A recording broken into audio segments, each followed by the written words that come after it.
RBN Notícias está começando. Desde a infância, na hora de fazer escolhas, é importante ter uma boa autoestima. Quando estamos bem, fica mais fácil fazer amigos e até o desempenho escolar melhora. Para ajudar as crianças e adolescentes a acreditarem mais em si, um professor de Brasília escreveu um livro sobre autoestima do estudante. Ele acompanhou alguns alunos e percebeu que pequenos gestos e atitudes ajudam a criança a se sentir melhor. Para contar como foi este trabalho, o RB Notícias recebe hoje o professor Simão de Miranda. Professor, é um prazer recebê-lo aqui no RB Notícias.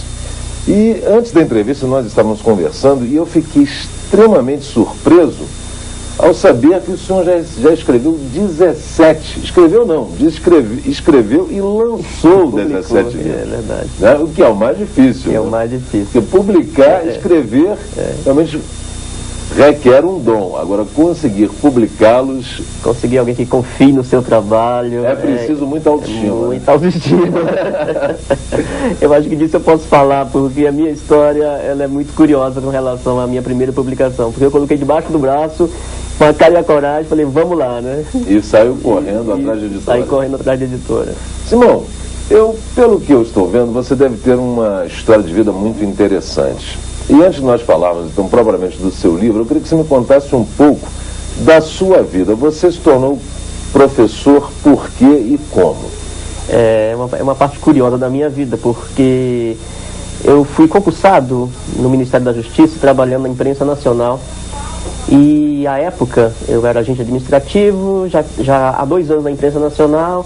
Eu já estava com uma carreira lá já bastante solidificada, com cargo de chefia, ganhava muito bem. Ganhando muito bem, né? Porque a imprensa nacional paga muito bem. Hoje não sei, mas na época era... Não paga, eu tenho amigos, inclusive, que trabalham lá. Talvez até você conheça a Emiliana. Não, eu saí já tem 17 anos a imprensa nacional, já há 17 anos. Mas eu queria ser professor. Você é daqui de Brasília, não? Não, eu sou maranhense. Maranhense. Mas já estou em Brasília há quase 30 anos. Desde garoto, né? Desde garoto, né? Então, eu fiz a faculdade na área de arte, né, de educação artística, eu queria ser professor de arte. E a época assim que eu me graduei, eu fiz o vestibular fiz o concurso público da Secretaria de Educação em 1989 e passei no concurso. Só que iriam me pagar 3 vezes menos. Iriam me lotar em uma zona rural da cidade satélite do Gama. E à época eu não podia fazer o acúmulo, né? A lei não permitia, eu acho que ainda não permite fazer esse tipo de acúmulo. E eu fui obrigada a pedir demissão da imprensa nacional. Então todo mundo me classificou assim, é doido. É louco. É louco. Mas eu tinha uma convicção de que eu ia ser mais feliz. Então eu entrei e o desafio foi tremendo, porque realmente eu me sentia um garoto ainda, mas fui trabalhar em uma zona rural com crianças, né, de 5ª série. Mas você tinha o quê? 24, 25 anos? Perto disso aí. Por aí. E ganhava muito bem. Ganhava muito bem na imprensa nacional. Então fiz essa troca, não me arrependo de tê-la feito. Sou uma pessoa muito realizada com o que faço. Então, até o ano passado, eu ainda atuava em sala de aula do ensino médio, numa escola do Gama. Trabalhei numa escola de zona rural, que foi onde começou a nascer a minha preocupação com a questão da autoestima. Exatamente, fui encontrar uma clientela de baixo extrato sociocultural, com condições assim de baixa autoestima seríssimas. E os colegas não queriam ver que a questão da autoestima estava diretamente ligada à questão do desempenho escolar, do sucesso e fracasso escolar. Mas isso eu acho que é óbvio, né? Parece óbvio, mas no trato do dia a dia as pessoas não enxergam isso, né? É muito mais fácil atribuir a outras causas. É muito fácil atribuir ao que se diz na educação. É falta de pré-requisito, o menino é hiperativo, o menino... Aliás, isso era uma pergunta que eu acho que todo brasileiro... Não, aliás, uma pergunta não. Uma questão que todo brasileiro deveria investigar. Eu acho que, inclusive, o Brasil está mal das pernas porque o brasileiro não acredita em si mesmo. Sim, sem dúvida. O brasileiro é o primeiro a desacreditar em si mesmo. Ele adora passar atestados, e você, como professor, você deve entender isso, de incompetência. Nós não nos achamos competentes para nos tornarmos um país de primeiro mundo, não é um país desenvolvido. É verdade, inclusive bem a propósito, né, há um tempo atrás se veiculou uma peça publicitária na televisão falando que o brasileiro não desiste nunca, né? Então, assim, e realmente a gente está precisando, tem precisado. A história brasileira é cheia de exemplos, né, de que nos ensinaram desde cedo que nós não tínhamos talento, né, que nós éramos fadados a sermos sempre um país em busca do desenvolvimento, uma sub-raça e assim vai, né? Mas a gente tem visto, eu tenho visto nessa trajetória, lidando com a educação em todos os níveis, porque trabalhei, além de ter trabalhado com adolescentes, ter lidado diretamente com criança. Minha pesquisa de mestrado foi lidando com criança, foram 2 anos e meio pesquisando criança na faixa etária de 8, 9 anos, em idade escolar. Trabalhei com jovens e adultos, lecionando para jovens e adultos, hoje trabalho com ensino superior, enfim. E eu não tenho nenhuma dúvida de que o START, que a chave que pode detonar esse processo, fazer com que a gente acredite mais nas nossas habilidades, nas nossas competências, é a questão da autoestima. Claro, e nós percebemos que uma das coisas que mais a elite faz, né, é massacrar a autoestima das outras classes, né, porque só assim aquele não consegue ascender, né, é mais um obstáculo para as classes menos privilegiadas, né, de conquistarem seus direitos. É isso que o patrão faz com o empregado, né, ao não depositar o salário dele um dia, né, atrasar o salário, vai minando a autoestima do trabalhador, do aluno, né? Sem dúvida. Muitos pais fazem isso, que é uma tremenda ignorância, né, fazem isso com seus filhos, né, massacram a autoestima do seu filho, que você não vai dar para nada, que você é um ignorante, que você... Isso é terrível, né? Você, como um professor, ao constatar isso nas crianças e adolescentes, deve ficar alucinado, né? Eu me empenhei com essa coisa de buscar respostas no campo da autoestima já há muito tempo. E dediquei o meu mestrado para ver essa relação. Atualmente estou fazendo doutorado na área de psicologia e a tese não podia ser diferente, busca novamente ainda aprofundar, estudar essas relações entre o sucesso ou o binômio sucesso-fracasso barra autoestima, baixa autoestima, alta autoestima. Agora me conta então, Simão, essa estrada que você vem percorrendo. Você, quando foi dar aula nessa área rural, no Gama, você lidou com crianças do primeiro, do ensino fundamental? Do ensino fundamental. E você foi ensinar o quê? Dar aula de... Arte.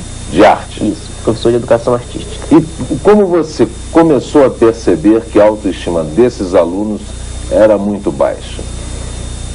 A disciplina... Os desenhos retratam isso? Não nos desenhos propriamente dito, porque a minha habilitação na área de arte era teatro, era arte cênica. Perfeito.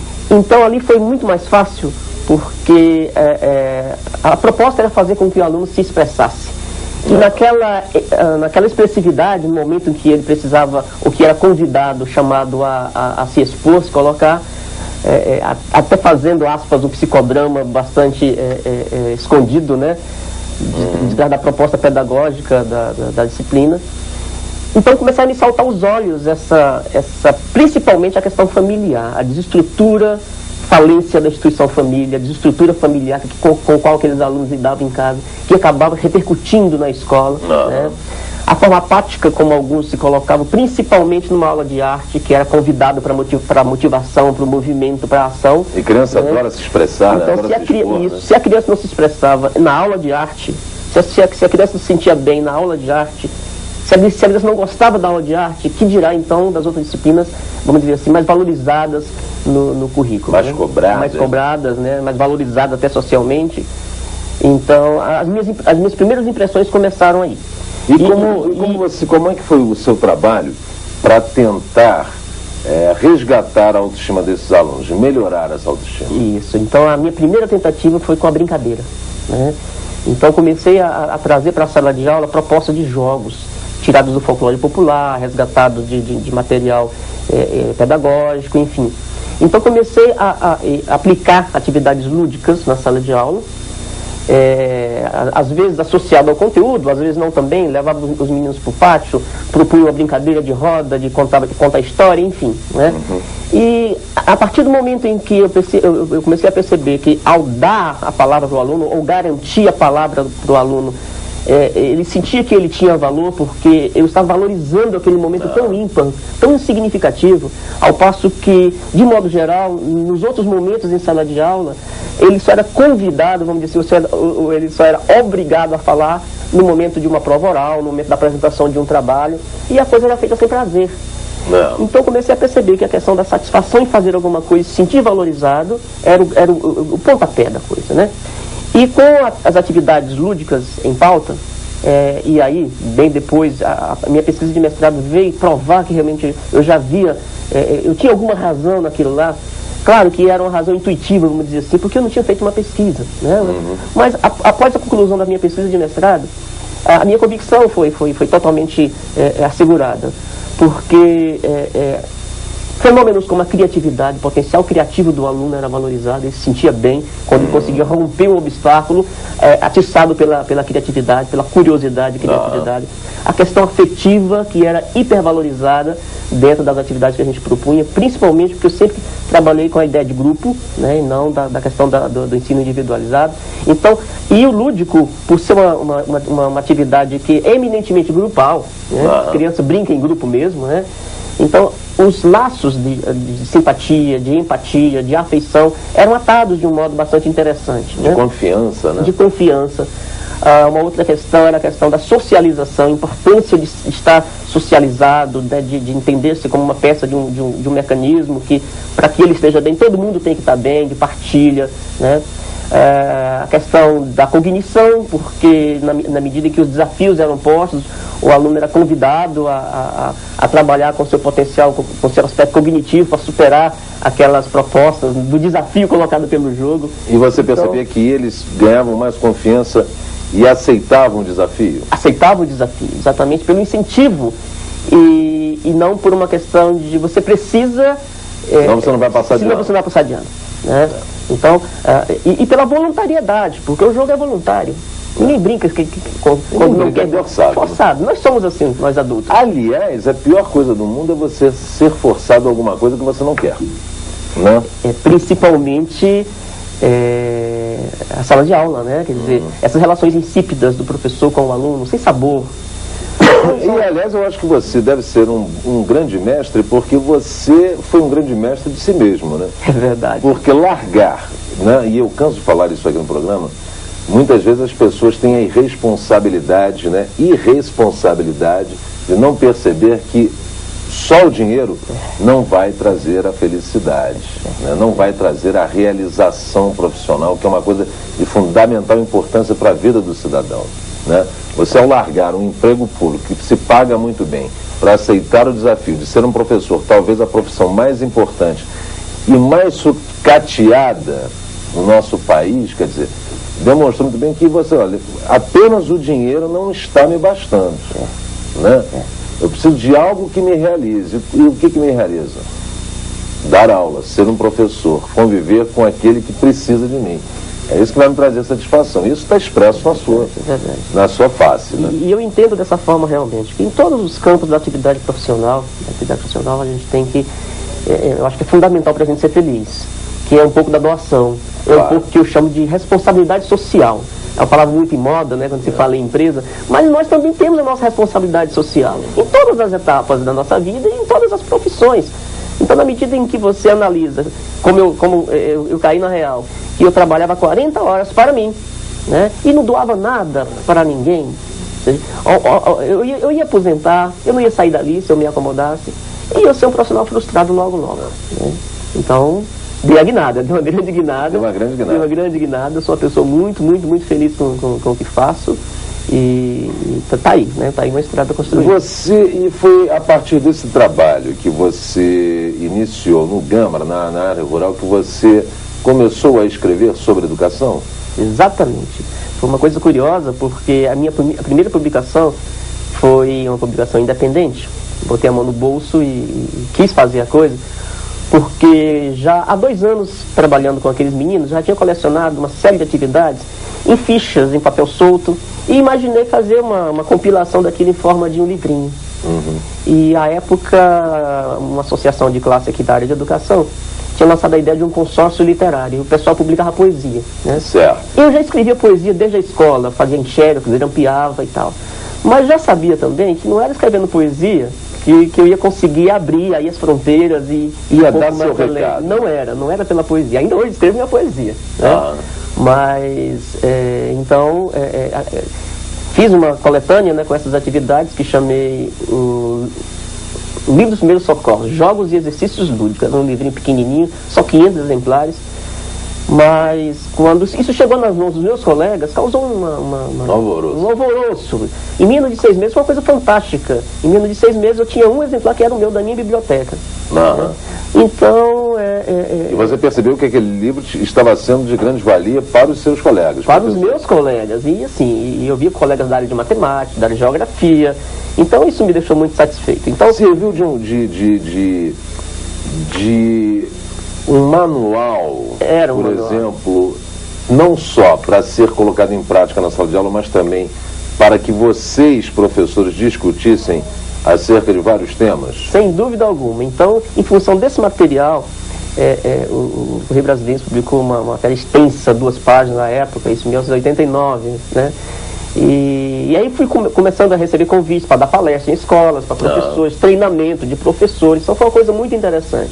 Uma grande revista da educação de circulação nacional se interessou pelo material, também publicou páginas inteiras, TV, então a coisa ficou muito interessante.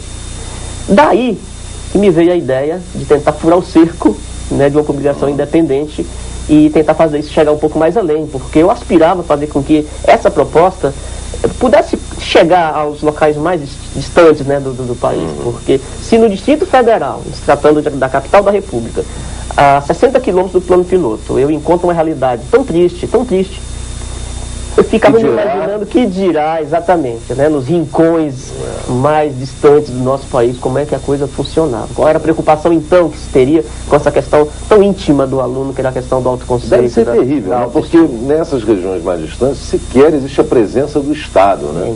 Então devem ser aquelas pessoas que nem sabem se são brasileiros ou não, nem têm noção do que seja isso, quanto mais de cidadania, né? Autoestima, isso é para rico, né? Então, à época, eu coloquei então esse livro debaixo do braço e a editora acreditou no trabalho. Fiquei realmente muito surpreso, porque foi muito fácil.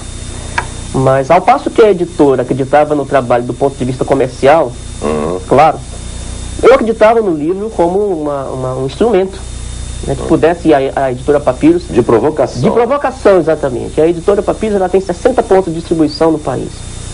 E quando esse livro foi lançado, e esse livro saiu sob outro nome, se chamava Essa Você Aprende Brincando. Então eram atividades, cada um com objetivo, trabalhando esses elementos. A questão da criatividade, da socialização, da cognição, da motivação, da afeição e da autoestima, classificada dessa forma. Todas as atividades eu tinha testado em sala de aula durante 2 anos. Quando a publicação saiu também foi... Cada um desses itens, por exemplo, são específicos para alguma matéria? Por exemplo, melhora, vamos dizer assim, a brincadeira pode melhorar o ensino da matemática, a cognição pode melhorar o português. Isso era identificado ou tudo reunido melhora o aprendizado como um todo? Tudo reunido, porque isso é um mecanismo, né?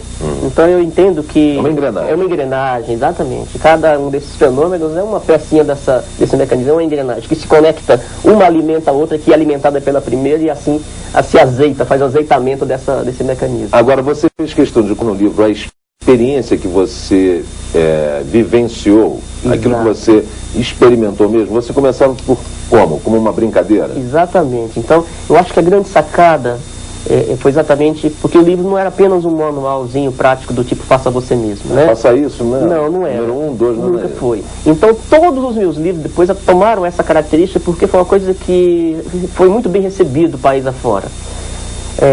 Que todos eles têm alguns capítulos, que é a parte de reflexão. Né, que é uma parte de conversar sobre, uma parte teórica, né, para que o professor perceba que ali não é uma coisa tirada do nada. Agora, eram livros escritos para os professores ou também professor e aluno? Não, para os professores. Esses primeiros livros teus eram dedicados aos professores? Exatamente, porque é ele o agente transformador. Claro. Então, a minha preocupação era que o aluno gostasse da escola, tivesse prazer de estar na escola, e a escola precisava ser mais alegre. Mas para fazer a escola alegre, o professor tem que estar alegre, o professor tem que estar... Você foi direcionando o intermediário, né? Aluno, conhecimento. Alguém tem que levar o conhecimento ao aluno. Exato. Então quem é o intermediário? O professor. É o professor, né? E foi no momento em que eu percebia que o professor estava com muita sede disso também, né? O professor, de modo geral, tem essa vontade de doar-se, de ir um pouco mais além, e ele não encontra metodologia, ele não encontra material de fácil acesso. Estímulo também, nem fale em estímulo, né? Porque, aliás, depois desse livrinho... Senão a autoestima baixa. Depois desse livrinho voltado à autoestima do aluno, que eu tenho sido cobrado de leitores do país todo. Agora você precisa fazer um livro para falar da autoestima do professor. Mas é verdade. Né? Então, eu estou amadurecendo essa ideia, porque eu tenho dado muito ouvido aos meus leitores nesses últimos 10 anos. Inclusive esse livrinho voltado ao aluno foi ideia de leitores, né? Porque agora você não faz alguma coisa agora para o aluno, já que você trabalha muito com a questão do professor, um livro para o professor, faça um livro para o aluno. Então me veio realmente, aí a Papyrus comprou essa ideia de fazermos esse livrinho para o aluno. Que é esse aqui? Que é esse. 100 dicas para a autoestima do aluno, então, Simão de Miranda. Então ele é bem de propósito, pequenininho. Ilustrações de Flávio Rossi. Exato. Acho que eu conheço Flávio Rossi. Flávio Rossi é um jovem desenhista, ele é de São Paulo. E já assim, ganhou vários prêmios internacionais, o rapaz tem 20 anos, é formidável. Então esse livrinho foi muito surpreendente, porque nós lançamos em setembro na FENAC, e na noite de lançamento nós vendemos 300 exemplares, e em seguida a FENAC comprou 1000 exemplares de imediato. A FENAC, A FENAC de São Paulo? De Brasília. De Brasília. De Brasília, lançamos aqui. Bem, é um livro que, se o aluno quiser, lê em menos de 100 minutos. Sem dúvida alguma. Se bem que esse eu acredito que não seja o objetivo, porque eu acho que é um livro, pelo que eu estou vendo aqui, né, é um livro para... O interessante é você ler e refletir. Né? Às vezes dá uma lida, dá uma descansada, vai até dormir, né? Pensa, acorda. É bem interessante. Lê uma dica, enquanto você vai colocá-la em prática, deixa o livrinho no canto, coloca em prática a dica, volta. Então, assim, eu tenho me surpreendido bastante, porque eu tenho recebido contato de pessoas que jamais eu imaginaria que se interessariam pelo livro. Por exemplo, semana passada eu recebi um telefonema de um delegado de Polícia Civil, da Polícia Civil, que tinha lido a matéria no jornal e precisava comprar isso para o menino dele.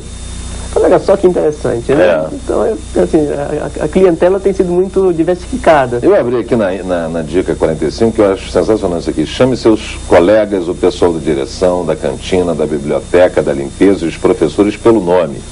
Ouvir nosso nome é a melhor melodia para a nossa autoestima. E é verdade. E numa escola em que nós somos tratados por números, que o aluno é tratado por números... A melhor coisa que existe é quando você chega em qualquer lugar e você é reconhecido por alguém, quem quer que seja. Ele te chama, fulano, tudo bem, como é que vai? Quanto tempo eu não te vejo e tal. Você já se sente aceito, né, por aquelas pessoas que estão ali, já ambientado. E sentir-se bem aceito, e sentir-se bem aceito e valorizado é muito importante para a nossa autoestima. É a mesma coisa quando você chega num restaurante pela segunda vez e o garçom lembra do seu nome. Né, você já... Causei uma boa impressão quando estive aqui pela primeira vez. Né? Aquela primeira impressão ficou. Né? E aquela primeira impressão não é o valor da gorjeta. Não é mesmo. Não é mesmo. É porque você certamente deve ter tido uma relação muito próxima com aquele rapaz que estava te servindo e vocês conversaram, você foi agradável e ele percebeu que você não era apenas um cliente. É a questão afetiva. É a questão afetiva. É a relação de igual para igual que você estabelece com o ser humano. É muito importante. Né?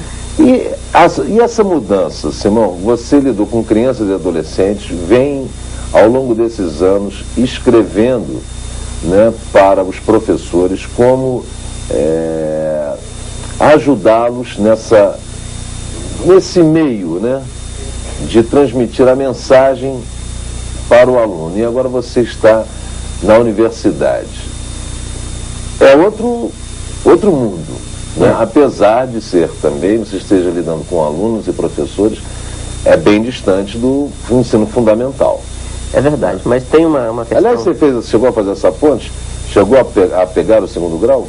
Sim, também. Também. Na verdade, boa parte da minha pesquisa, da fundamentação da minha pesquisa de doutorado, foi feita numa escola de ensino médio, também no Gama, que preparava, porque a escola fechou, alunos para o magistério, ou seja, um curso de magistério.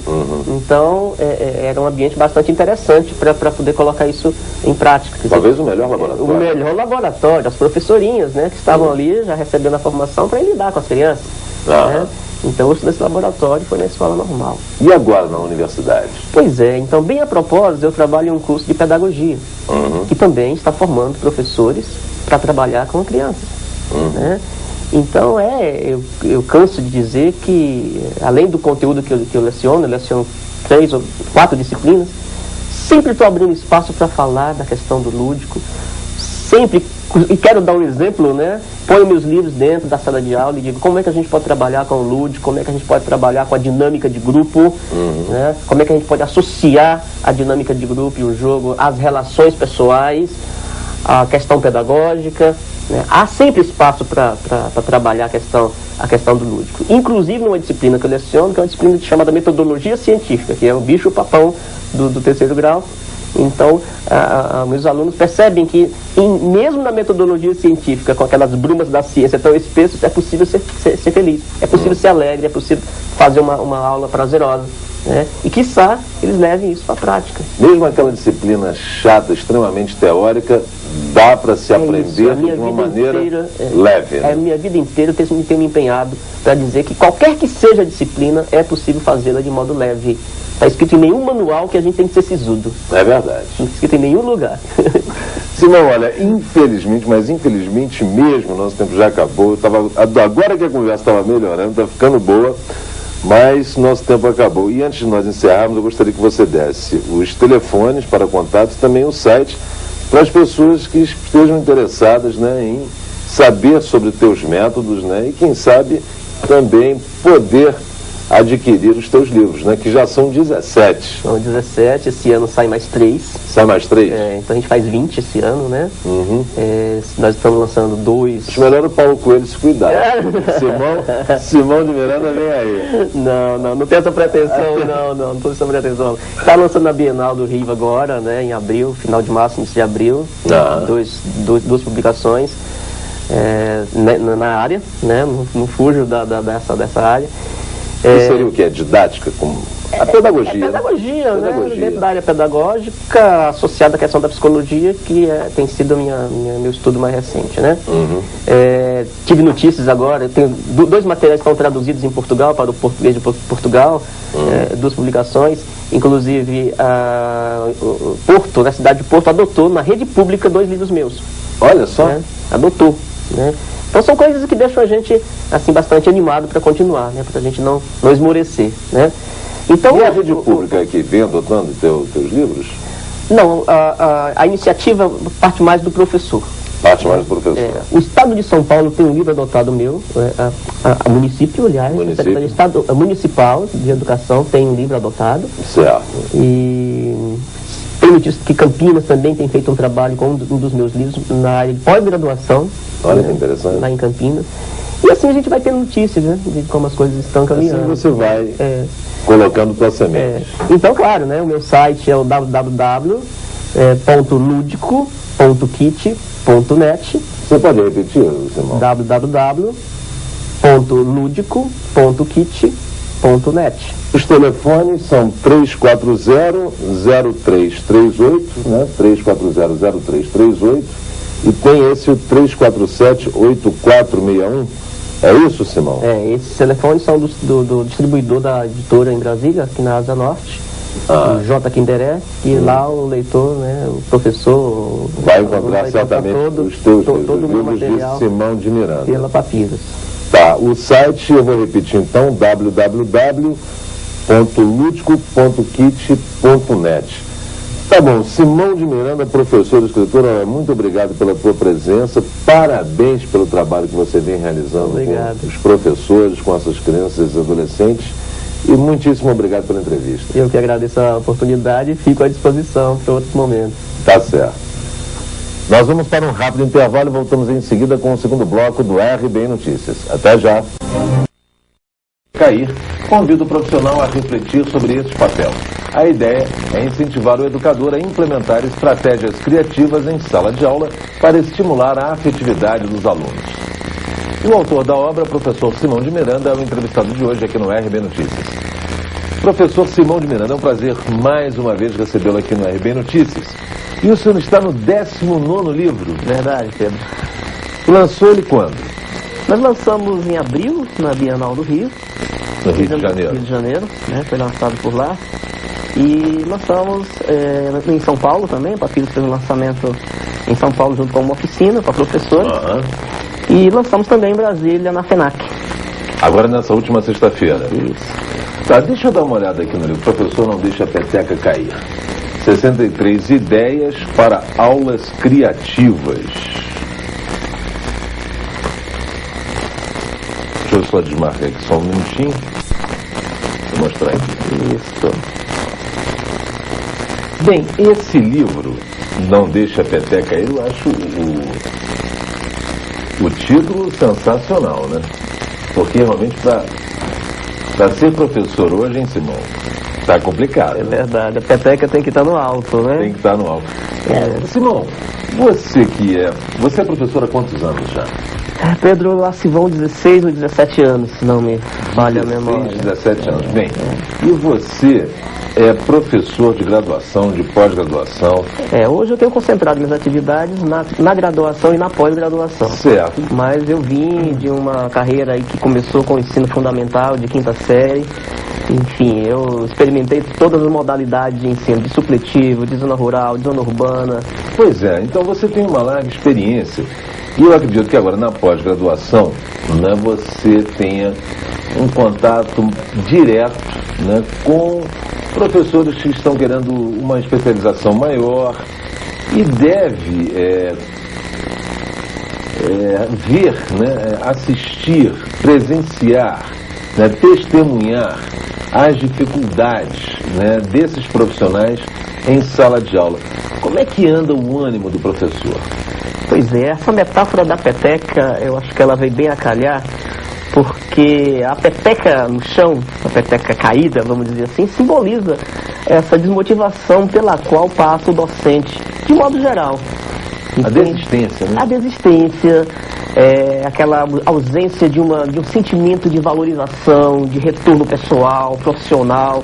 Então eu tenho visto meus companheiros sofrendo desses males. E então há muitos anos eu venho em outras publicações voltadas à questão da criatividade, tentando buscar em outros campos do conhecimento humano esse apoio, esse suporte, onde o professor pode se apoiar para renovar a sua motivação e tocar adiante o seu dia a dia, com alegria, com prazer. Eu te perguntei isso porque você é um vencedor, né? Você fez de uma dificuldade, né, um trampolim para crescer dentro da profissão e hoje você consegue se manter e com sucesso, né? E acredito que você tem aí grandes conquistas ao longo desses anos. Graças a Deus. Né? Você é professor desde 77, né? Não, desde 89. Desde 89, desde 89, quer dizer, são 16, 17 anos por aí. Por aí. Bem, 19 livros. Quando é que esse movimento de superação começou? Lá longe. Na verdade começou com uma brincadeira, né, enquanto eu ainda cursava o ensino médio. Eu achava muito bacana essa coisa do escritor, e uma vez eu lembro que uma professora levou um escritor à escola, e eu fiquei muito encantado com a arte de comunicar pelas palavras. Então começou com uma brincadeira de fazer em cópia, xerox e grampear o material, e eu vendia isso, né, eram poesias que eu vendia. E mais tarde, já na profissão, foi quando eu comecei a encarar os primeiros desafios, que foram realmente chegar a uma escola pública, sucateada já naquela época, e eu não encontrar os recursos que eu imaginava que uma escola tinha. Né? Nos livros que eu estudava, via que das possibilidades de se fazer um trabalho profissional dentro da educação de um jeito tal. Mas o meu encontro com a realidade começou a denotar que alguma coisa estava errada. Então, o meu primeiro apelo foi a questão do lúdico, de como apelar para as brincadeiras infantis, as cantigas de roda, como é que eu podia me apoiar nessa coisa gratuita da cultura popular e fazer uma aula mais alegre, alegrar a aula. Então comecei a recolher em 89 algumas ideias vindas daí, e essa coletânea deu origem a um livrinho que eu publiquei do próprio bolso, à época. Eu fiz 500 exemplares, em questão de 6 meses eu não tinha um exemplar mais, nem o meu. Você lembra o nome desse livro? Sim, ele se chamava Jogos e Exercícios Lúdicos, ele tinha uma capa vermelha. E então essa ideia me motivou a levar para uma editora de ponta, uma editora de verdade, vamos dizer assim.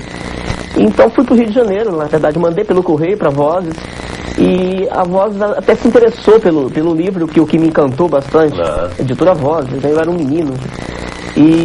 Mas assim, durante o ano que o livro ficou circulando pela editora, a publicação não saía. O editor que estava analisando o projeto, ele faleceu e o projeto foi engavetado. Então eu disse, poxa, mas será que a coisa abortou, não deu certo? Então eu retirei o livro da Vozes e mandei para São Paulo, para essa editora que já são 10, vai fazer 11 anos, vão fazer 11 anos que eu estou nessa editora, Papiros Editores, que é de Campinas. Então nessa mesma ocasião o livro foi para São Paulo. E normalmente o editor achou bastante interessante a ideia. Lógico, ele viu com os olhos, né, do empresário e viu do feedback e da lacuna que havia nesse tipo de segmento.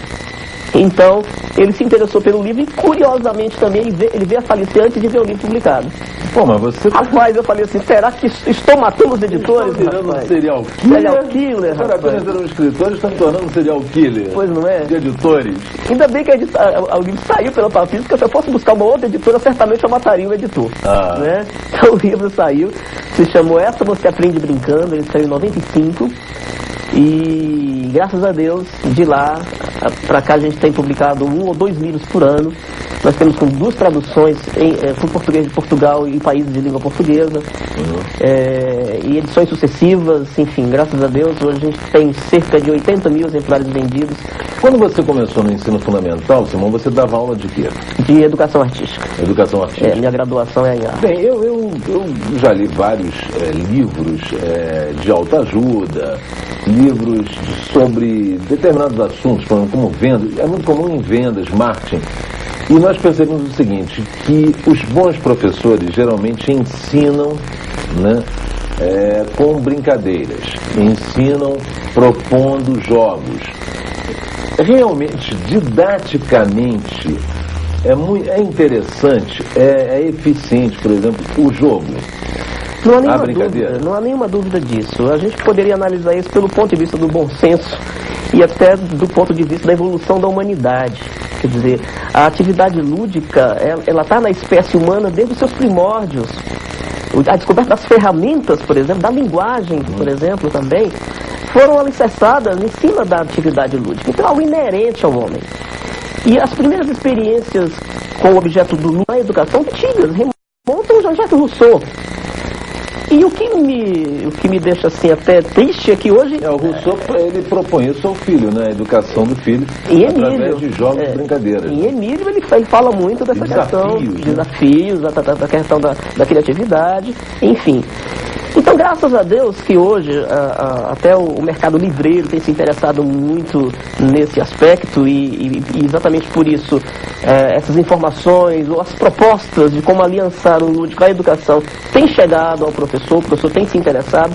Por quê? Porque o professor hoje, eu tenho visto, ele tem se interessado muito pelo aqui e agora. E agora, como é que eu faço? Então ele passa 4 anos na sua graduação, vai fazer especializações, se debruça em teorias, mas quando ele encara a realidade, ele vive a situação que eu vivi. E agora? Como é que eu faço? Então a urgência do aqui e agora é da prática. Aliás, está cheio de profissionais no mercado com um currículo teórico maravilhoso, não é? Mas na prática...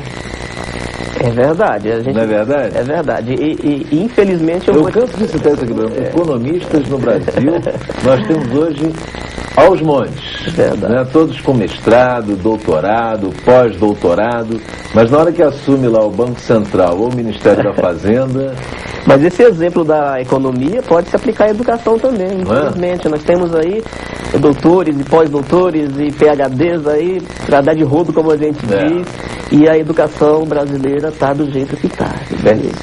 Então, esses grandes gênios aí da educação, onde é que eles estão? O que é que eles estão fazendo de fato, de verdade, para superar? Jovem, né? Brasileiro, pela criança, pelo aluno, não é? Então isso é preocupante, não tenho a dúvida disso. Não, em Brasília, inclusive, existe uma discussão aí terrível que vem até revoltando e em muitos professores com relação ao vestibular aqui, realizado pela própria Universidade do Brasil, pelo SESP, né? Sim. Onde nós temos ali, com todas essas denúncias, inclusive de corrupção, de venda de gabarito, com gente envolvida dentro do SESP, quer dizer, eles não baixam a bola, são de uma arrogância impressionante. E um vestibular que todo mundo fala, olha, não vemos eficiência, né? Num vestibular com isso não pode escolher quem é o melhor, né? Todas as questões, falso ou verdadeiro, uma errada anula uma certa, né? Uma prova que nenhum aluno consegue, não tem tempo, né, suficiente para acabar uma prova. Como é que se escolhe um aluno assim, né? Um jovem assim? A gente já sabe, né? É sabido, é notório que uma avaliação é instante, né? Ela mede, ou ela quer medir, quer mensurar aquele instante, aquele momento. Se fizer uma avaliação em seguida, não vai ser mais a mesma coisa. Né? É uma fotografia daquele instante, não pode servir para definir quem é melhor ou quem é pior. Isso abala. Quem são os melhores, né, Simão? Quem é o melhor para aquela área? Aquela área, não é. Então essa questão eu acho que é uma das mais emblemáticas. Né? Agora isso eu te pergunto, até como se eu fosse teu aluno, né? Por quê? Né? Nós sabemos que a educação no Brasil é péssima, de péssima qualidade. Isso a avaliação feita pela própria Unesco, né? Sim. Por organismos internacionais. Porque nós temos, talvez, uma das piores educações, piores ensinos do mundo. E os professores, né, com mestrado, com doutorado, como você bem disse, né, não dão o braço a torcer, não descem desse pedestal, não reconhecem que são ineficientes. Aí nós temos... E tratam, por exemplo, os demais professores que estão na sala de aula e os alunos com tanta arrogância. Tem uma série de coisas atrás dessa sua pergunta, né? A gente não pode esquecer de avaliar também como andam as políticas públicas voltadas à educação. Não andam. Ou não andam, né? Porque quem elabora as políticas públicas não são os educadores que estão no dia a dia, que estão na sala de aula vivenciando a problemática. São os políticos, né? Claro que nós delegamos o poder para eles estarem lá. Mas as políticas públicas, a gente está vivendo aí essa questão da reforma universitária, que já há muito tempo, há anos, vem caminhando lentamente, tramitando desde o governo passado. E a grande ansiedade do ensino superior é que essa reforma venha resolver uma série de coisas erradas dentro do ensino superior. E ela está parada, e ela está trancada. As discussões não avançam. Então você pega o político discutindo com o educador. O político, naturalmente, ele tem o poder de barganha que o educador em sala de aula não tem. Embora seja o educador em sala de aula que vivencia as dificuldades no cotidiano, ele que sente na pele, ele que olha no olho do aluno e vê a realidade nua e crua. Mas há um fosso muito grande, né? Entre o que a gente faz em sala de aula e o que as políticas públicas não fazem. E também tem um outro aspecto da própria formação pessoal, ou seja, a formação inicial do educador e a formação continuada, que são os cursos de especialização, a formação que ele continua submetendo ao longo da sua carreira. Então, naturalmente, que a gente entende que, até do ponto de vista da própria personalidade do professor, ninguém é igual a ninguém. Claro. Mas, infelizmente, eu tenho que te dar razão no sentido de que a quantidade ainda de colegas que se sentem acima do bem e do mal, quando estabelece uma relação assimétrica entre professor e aluno, ainda é muito grande. Isso distancia, esfria a relação, esfria o processo de ensino-aprendizagem e outros tantos transtornos que vão desaguar lá na frente, né? Não traz uma evolução, né? Isso aqui é terrível. Mas, Simão, e esse teu livro, né? Professor, Não Deixe a Peteca Cair. Qual é o grande objetivo desse livro? É fazer o professor refletir sobre o quê? Exato. Fazer ele refletir sobre a prática cotidiana. Exatamente.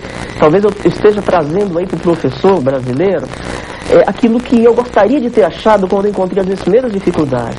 Quer dizer, com o recurso parco que eu tenho, como é que eu posso ser feliz dando aula? Né? Esquecendo o salário mísero que eu ganho, é possível ser feliz. Como é que eu posso transmitir conhecimento? Né? Dessa forma. Então o livro convida o professor para refletir, mas também ele traz 63, é a história do vamos ver. Vamos fazer então agora, vamos ver se funciona. Então ao longo da minha história de educador, fui elencando essas 63 ideias, eram muito mais, eu peneirei para esse livro, que são as que eu coloco ainda em prática, mesmo no ensino superior, numa instituição privada, mas eu ainda coloco em prática no cotidiano. Então o livro basicamente ele trata de 3 temas: a necessidade do afeto, isso, a promoção do afeto entre os pares, aluno-aluno, a promoção do afeto na relação professor e aluno, a questão do potencial criativo do professor e do aluno e a questão da autoestima, tanto do professor quanto do aluno. Então, a proposta é que com essas 3 ferramentas a gente pode fazer uma aula melhor, a gente pode abrir possibilidades, vamos dizer assim, muito mais ricas para que o aluno aprenda, para que o aluno se sinta feliz dentro do processo, para que o aluno se sinta motivado e com autoestima adequada, mesmo para que ele tenha possibilidades maiores, quando for lançado no mercado de trabalho, ter um background muito melhor. Você sabe que eu estou experimentando essa experiência que você colocou agora, sobre o afeto, né, mútuo entre aluno e professor, como isso é real, né? Eu estou estudando, não vou falar o que, mas existem 2 professores que dão a mesmíssima disciplina, né? E um tem uma postura muito arrogante, né? Existe um distanciamento muito grande dele para com o aluno. Ele está num pedestal e ele realmente tem um profundo conhecimento, né? Um profundo saber sobre aquela disciplina. Mas existe outro, tão bom quanto ele, mas que é de uma simplicidade enorme. E os alunos o adoram, né? Existe uma afinidade, uma empatia entre os alunos e esse professor. E os alunos querem se especializar ainda mais, querem se aprofundar ainda mais nessa disciplina. Todos escolheram, né, estender esse conhecimento com esse professor que é mais simples. É impressionante, né, como a simplicidade, o afeto, né, aproxima as pessoas, e como a arrogância, né, ela distancia. E me parece que isso o professor não pode perder essa noção, né? E veja, isso é fácil explicar, é surpreendente, mas é fácil explicar. Porque o processo educativo, ele se dá pela comunicação, né? E é óbvio que a comunicação rica é a comunicação pobre. Você é um comunicador, melhor do que eu, você sabe disso. Então, se é um ato comunicacional e se ele é rico, as possibilidades são outras. E o afeto, a gente se comunica, a gente transfere o afeto por meio da comunicação, seja ela verbal ou não verbal. Mas ele só vai existir na medida em que eu comunico o meu afeto. Eu digo, estou disponível para o afeto, estou doando o meu afeto. E ele é um ciclo, né? Ele é um ciclo virtuoso, que eu costumo dizer. Dê afeto que você recebe afeto. Isso é uma coisa até óbvia, né? Se você se comunica com o outro, com afeto, com carinho, com amor, com paciência, né? A pessoa vai estar desarmada do outro lado. Não tem dúvida. E vai haver uma troca de informações, de experiência. Se você se comunica com o outro gritando, né, de uma forma arrogante, impositiva, você vai ter uma reação também negativa, né? A pessoa vai se fechar. Sem dúvida. Né? Vai acabar não tendo comunicação. Não há comunicação, não é verdade? Não há comunicação. E a educação não se dá sem comunicação. Agora, nesse período você fala exatamente isso, né, Simão? Que o afeto, ele possibilita, né, habilidades intelectuais e acadêmicas, desperta essas habilidades. Isso é constatado de que maneira? Eu diria que nas relações entre professor e aluno, a gente pode identificar isso das seguintes formas. Primeiro porque a educação, ela foi feita, a educação formal, ela foi feita para ser uma relação assimétrica. Ela foi feita para ser assimétrica. Professor e aluno, essa imagem não vai acabar. De cima para baixo. De cima para baixo. Então, a gente observa aqui, quando a gente propõe que essa relação assimétrica se desmanche, que em um primeiro momento a gente percebe que o aluno não acredita muito nisso, é muita novidade para ele, né? Então a gente começa a perceber que não há mais ali uma relação institucional aluno-professor, mas duas pessoas, né? Dois seres humanos, claro, um com um cabedal de experiências maior, é óbvio, claro, né? Mas com uma disposição para pisar no mesmo nível. E no que você se despe, ou no que você propõe a caminhar no mesmo nível, sentar no mesmo chão, vamos dizer assim, muitas das barreiras que são comunicacionais também, mas elas são pedagógicas também, muitas dessas barreiras deixam de existir. Porque a minha comunicação não só é mais eficaz, mas no bojo da minha comunicação vão os meus conteúdos. Então isso é um aspecto que ao longo da minha história, eu tenho provado isso na pele. Quer dizer, a minha felicidade de reencontrar ex-alunos é tanta que eu digo assim, olha só o quanto que eu fui importante para aquela pessoa, e eu não imaginava. Eu não imaginava que era tão importante. Eu reencontro alunos também. A semana passada foi uma coisa muito engraçada, porque, claro, que aqueles alunos com os quais eu tive uma relação mais afetiva, mais próxima, aqueles que se permitiram, porque a questão do afeto, o outro tem que permitir, né? Então, aqueles que se permitiram uma relação afetiva mais aberta, então, naturalmente, quando eu os reencontro, eu espero que ainda mantenham aqueles laços do afeto. Claro. Mas na semana passada eu reencontrei um aluno que eu não lembrava o nome dele, ou seja, não era um aluno que aparecia, não era aquele aluno que, enfim, tão marcante, não tão marcante, perfeitamente. Ele não foi marcante para mim, mas eu fui marcante para ele, não sabia. Porque a forma como ele se reencontrou comigo, descrevendo o quanto que eu fui importante, e eu não lembrava dele, de fato, era um menino mais tímido, mais na dele, mas mesmo daquela forma, a minha postura como pessoa fez alguma diferença. Então são coisas que você vê, poxa... Ele lembrou o quê? Ele lembrou de histórias que eu contava, né? Eu costumo ainda contar metáforas de autoestima, histórias da mitologia, eu quebrava minha aula e contava uma história da mitologia grega. Isso ele guardou. Fala assim, professor, mas puxa, quanta falta. Eu adorava aquelas histórias, porque tinha sempre uma moral no final. Quanta coisa eu aprendi e eu imaginava, né, ficar comigo. Puxa, mas eu não lembro de ter ensinado. Isso é muito interessante. Isso é muito interessante. Agora, uma coisa que eu acho de fundamental importância é o professor despertar a autoestima do aluno, né? Mas isso Você precisa elevar a autoestima do aluno, né? Porque muitas vezes, eu percebo isso, muitas vezes as pessoas ficam inibidas com a cultura do outro, com o conhecimento do outro. E isso não pode existir, não é verdade? Verdade. Você tem que se sentir muito... Eu acho que você deve se sentir bem, né, estando diante de uma pessoa que tem um enorme saber, né? Uma enorme sapiência, uma enorme cultura. Mas tem que haver do outro lado o seguinte, né? Portas abertas para que você entre ali e consiga retirar um pouco daquele conhecimento, né? Então, a questão da autoestima, ela está na ordem do dia, vamos dizer assim, né? Se coloca na ordem do dia dessas discussões que a gente faz hoje dentro da educação. E se dentro da educação é porque hoje o país tem falado muito essa questão da necessidade da autoestima do brasileiro. Até recentemente aquela campanha Brasileiro Não Desiste Nunca, enfim. Mas a escola, veja que se não é na família, é na escola, ou nos dois. Quer dizer, o trabalho com a autoestima do aluno hoje tem merecido uma preocupação de muitas pesquisas na psicologia, na educação, por exemplo.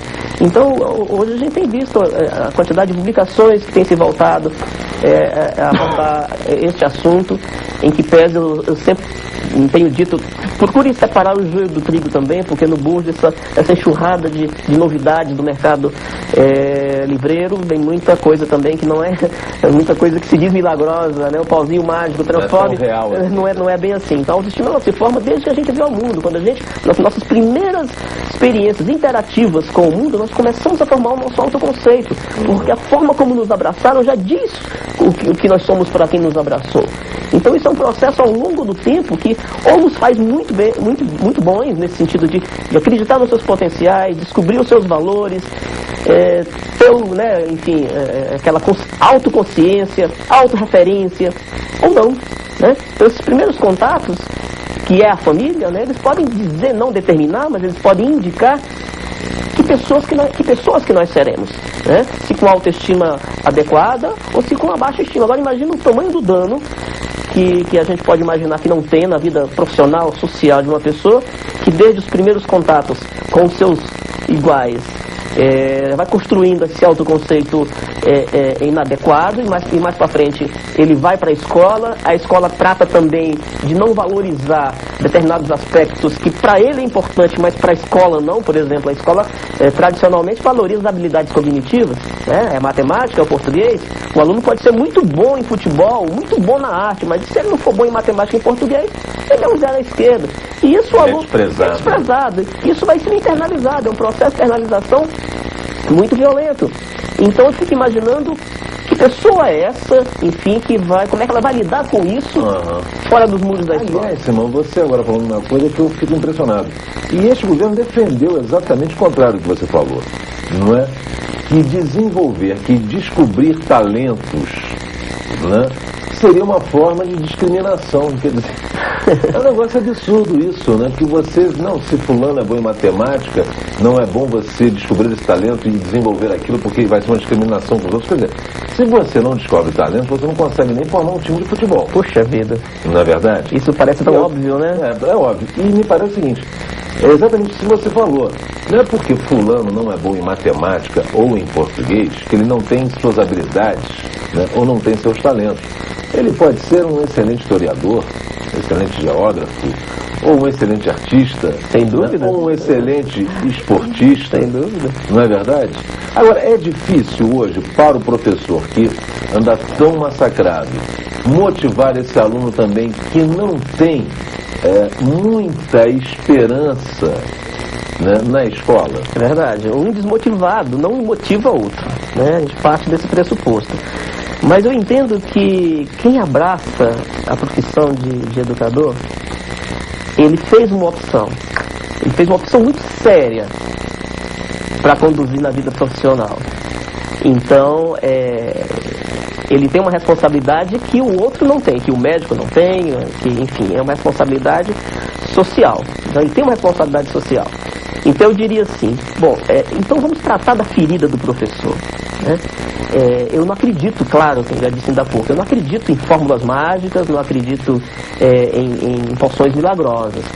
Mas eu acredito sim que o reconhecimento do professor precisa se reconhecer como valioso no processo de construção e reconstrução social. Ele precisa dar-se o valor, não é esperar que se deem valor a ele, mas ele precisa dar-se um valor tal que seja um estímulo para que ele se motive. Porque para que se motive, precisa ter um estímulo para isso, né? E daí, só a partir daí que ele vai ter condições de levar a motivação para o aluno, né? Então é um requisito fundamental. Então muitas coisas eu tenho sugerido nas palestras que a gente tem feito, até mesmo em função do livro, né? O que o professor pode fazer, então, para se motivar, para buscar essa motivação, para que daí ele possa levar essa motivação para o aluno. Então tem muitos truquinhos que estão no dia a dia, que a gente não consegue olhar para eles, como por exemplo, doar-se um tempo para si. Então a gente imagina sempre a figura do professor levando o trabalho para casa, né, pilha de trabalho para corrigir, família sendo colocada de lado, ele não tem o lazer dele, ele não lê um livro literário, enfim. Então uma das coisas que eu costumo dizer assim, dê-se um tempo, mesmo que seja para estudar uma coisa que você não estudou ainda, que não seja a sua área, né? Você é professor de matemática, relaxa, estude um livro de história, vai ler a mitologia grega, divirta-se, essa é a questão, né? Faça do seu trabalho algo prazeroso, e você vai passar esse prazer para o aluno. É verdade. Professor Simão de Miranda, olha, foi um prazer enorme recebê-lo aqui mais uma vez no RB Notícias. Antes de nós encerrarmos, gostaria que o senhor desse o site, o e-mail, para as pessoas que queiram fazer contato com o senhor e, quem sabe, né, poder, né, adquirir um dos 19 livros que o senhor já lançou. É verdade. Muito bem, então, há o site www.ludico.kit.net. E o e-mail? E o e-mail é o Simão de Miranda, tudo junto, @unb.br. Então, nesse site tem toda a minha história, toda a minha bibliografia, como adquirir o material também. Tá certo. Enfim. Professor e escritor Simão de Miranda, olha, parabéns pelo trabalho que o senhor vem realizando e muitíssimo obrigado pela entrevista. Sou eu que agradeço, Pedro. Nós vamos para um rápido intervalo e voltamos em seguida com o terceiro e último bloco do RB Notícias. Até já.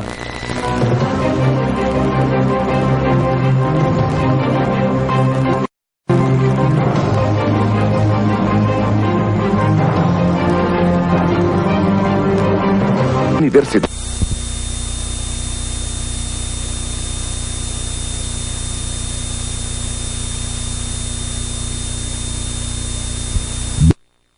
É o pilar da educação.